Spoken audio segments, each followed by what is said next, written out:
The frail and fragile and oh so weak MAGA men are at it again. They're attacking Taylor Swift for the surging momentum, energy, and rising poll numbers of Vice President Kamala Harris, now that Kamala Harris is on top of the Democratic presidential ticket, and now that she's beating Donald Trump in the polls that have been released. This is the default of these frail, misogynistic MAGA men in the midterms. When Taylor Swift told people to vote, they went after her in hateful and misogynistic ways.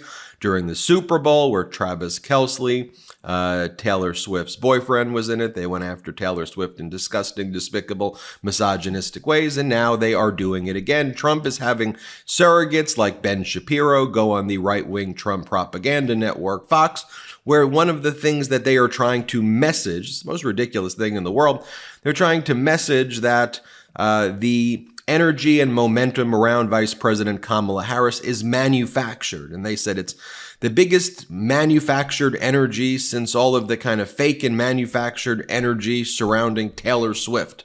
What in the world are you talking about? Taylor Swift is one of the most famous people in the world, one of the most talented musicians in the world. She sells out stadiums that have 100,000 plus people.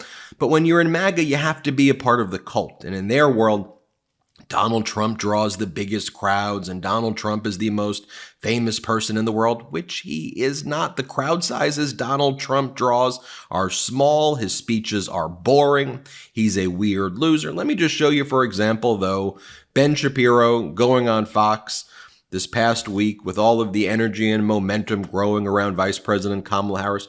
He attacks Taylor Swift. Watch this. Exactly do her qualifications look like other than, again, the sort of intersectional magic of Kamala Harris and the fact that Democrats have to manufacture enthusiasm for, I've never seen this much manufactured enthusiasm for anyone outside of maybe Taylor Swift's last album. It's amazing.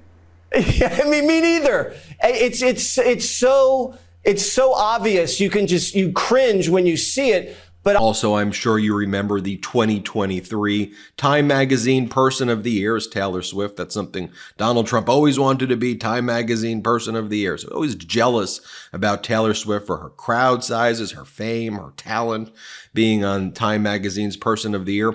So one of the ways when J.D. Vance was auditioning for the job, the way he endeared himself with the hateful and despicable misogyny that Trump loves. This is how J.D. Vance kind of rose to the top and became the VP. He went on and did this interview where he said, it's childless cat ladies that are destroying the country. Here, play this clip. Saying is that we're effectively run in this country via the Democrats, via our corporate oligarchs, by a bunch of childless cat ladies who are miserable at their own lives and the choices that they've made. And so they want to make the rest of the country miserable too. And it's just a basic fact. You look at Kamala Harris, Pete Buttigieg, AOC, the entire future of the Democrats is controlled by people without children. And how does it make any sense that we've turned our country over to people who don't really have a direct stake in it? Folks, this is who MAGA is. I want to just share this with you as well, though, because Donald Trump has a history of attacking Taylor Swift as well. There's a reason that the MAGA base does this. So, and you can see how jealous Donald Trump gets of Taylor Swift. So Donald Trump released his version of the national anthem. I know for a lot of people who are kind of first tuning in now to the election, you're going to see a bunch of really weird stuff.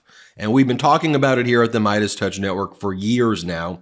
Corporate media wasn't talking about it because they were talking about Biden's age all the time.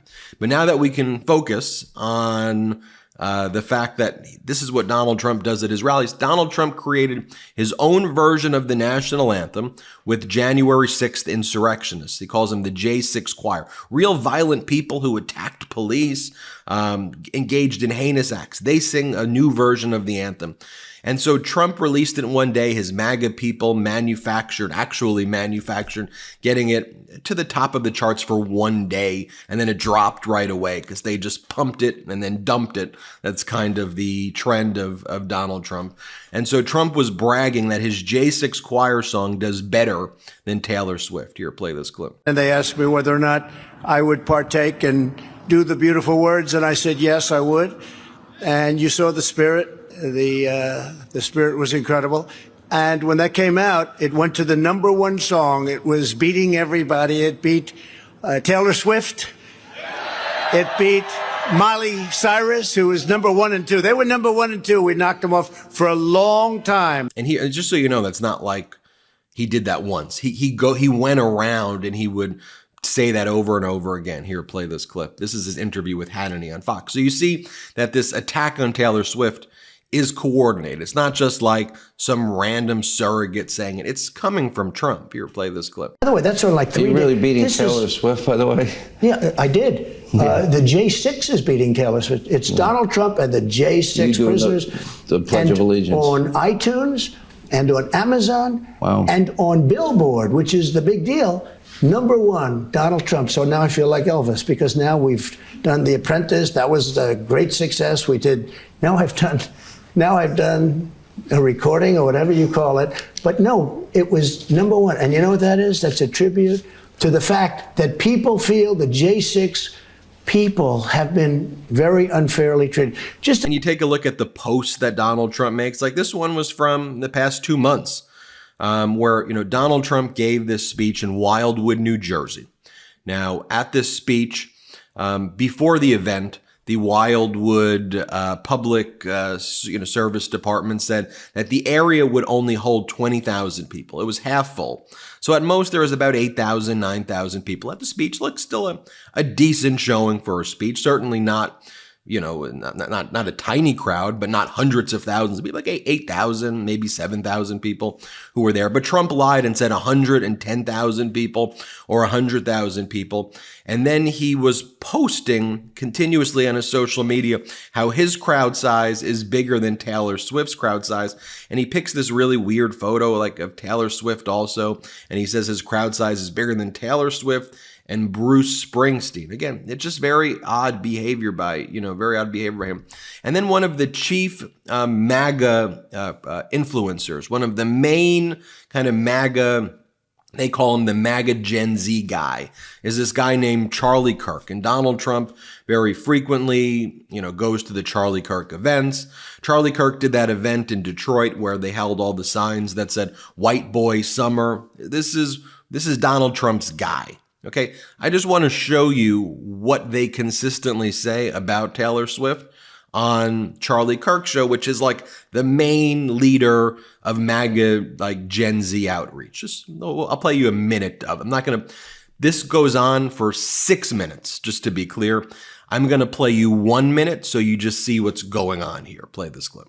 I have to be honest. I don't like Taylor Swift at all. And most guys don't. Well, isn't that the real topic, right? But that's kind of the real topic. And I feel as if she's being forced upon our culture, like it's this Taylor Swift colonizing effort. I'm not a Taylor Swift fan. She's a narcissist. I don't think that she's very talented. She's nasty. She's ugly. Nobody likes her. Nobody likes her. She looks like a teenage boy. Like dudes don't like her. Like if you put her in front of she's ugly. That's true. Yeah. Does Taylor Swift have any eggs left? I don't think she probably. I don't know if she had to start with. No, you mean like bitter, angry women, and that's like, Taylor Swift. Like librarian, like your worst teacher you had, feminism. That's Taylor Swift feminism. If I got dragged to one Taylor Swift concert, I will never go back. I was in the very back. It was awful. It was all women and gays. That was it. And I was like, I want to be dead right now. So look, Swifties are now rallying behind Vice President Kamala Harris. This account was just created at Swifties for Kamala, coalition of Swifties ready to mobilize Taylor Swift fans to help get Democratic candidates elected up and down the ballot. Here's a post they made recently. This is their pin post. We're doing good. We're on some new shit. Make sure you follow all our official accounts.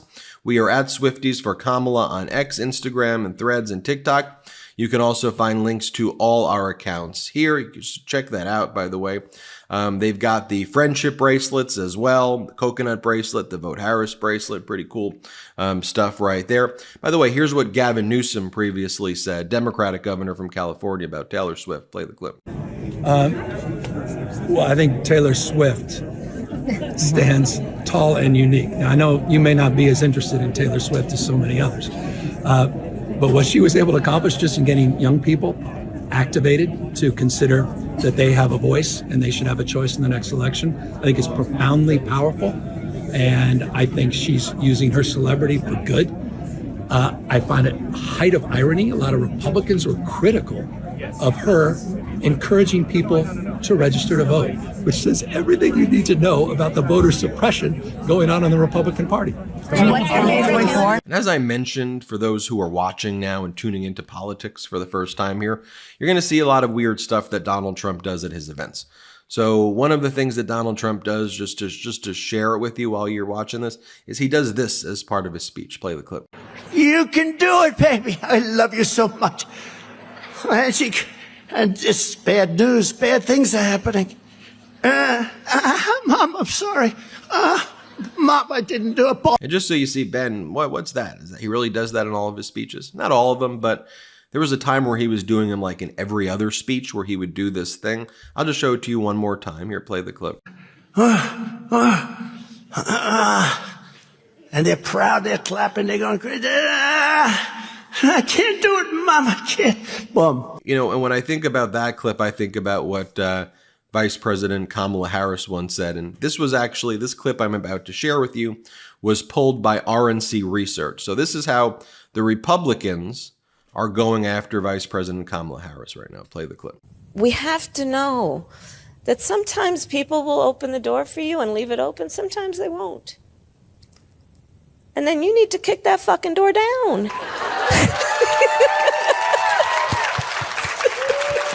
Excuse my language.